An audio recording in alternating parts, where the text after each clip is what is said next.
പരീക്ഷണത്തിൻ വാൾമുനയേന്തി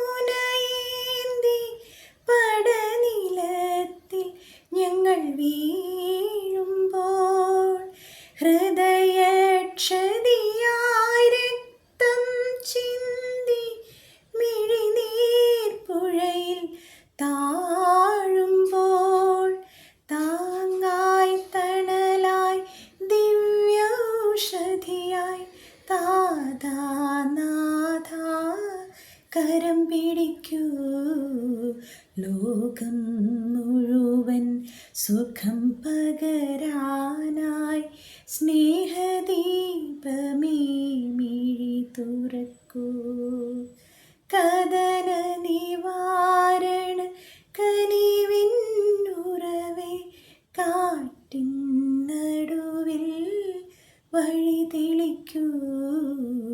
ലോകം മുഴുവൻ സുഖം പകരാനായി സ്നേഹദീപമേ